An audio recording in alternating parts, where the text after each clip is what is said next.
အားလုံးပဲမင်္ဂလာပါ Re21 ကနေကြိုဆိုလိုက်ရပါတယ်ဒီဗီဒီယိုမှာတော့ Re21 Application Install ပြုလုပ်ပုံ Re21 Application ထဲမှာ account တစ်ဖွင့်ပုံနဲ့ account ရှိပြီးသားလူတွေအတွက် login ဝင်ရောက်ပုံကိုပြပြပေးတော့မှာဖြစ်ပါတယ်ပထမဦးစွာတင်အနေနဲ့ဖုန်းထဲက Google Play Store ဖွင့်ပြီးတော့ Re21 Application ကိုရိုက်နှိပ်ပြီးတော့ Re21 ကို install ပြုလုပ်လို့ရပါတယ်ဒုတိယတစ်ခုအနေနဲ့ကတော့ Re21 website ကနေပြီးတော့ APK link download ဆွဲပြီးတော့ install ပြုလုပ်ရပါတယ်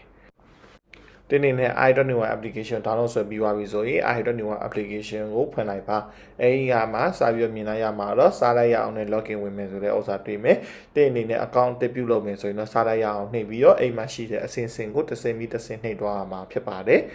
အဲ့ဒါနှိပ်ပြီးသွားပြီဆိုရင်တော့တင်နဲ့ sign up page ကြီးရောက်လာပြီတင်ရဲ့နာမည်ကိုဖြည့်သွင်းရမှာပါနာမည်ရေးပြီးသွားပြီဆိုရင်တော့တင်ရဲ့ဖုန်းနံပါတ်ကို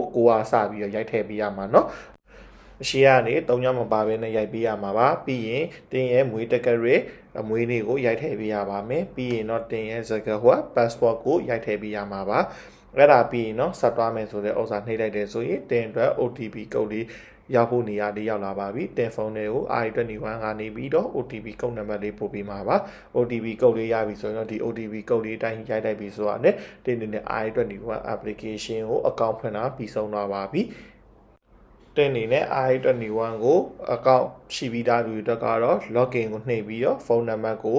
3ညမပါပဲနဲ့ကိုကနေစပြီးရိုက်ထည့်ပြီးတဲ့အခါမှာတင်ရဲ့စကားဘွက်ကိုရိုက်ထည့်ပြီးတော့အကောင့်ဝင်တော့ပြုလုပ်လို့ရပါတယ်အဲဒီခါကျရင်တော့တင်အနေနဲ့ Re21 application ကိုစပြီးတော့အသုံးပြုလို့ရပါပြီအချိန်ပေးပြီးနားထောင်တဲ့အတွက်အားလုံးကိုကျေးဇူးတင်ပါတယ်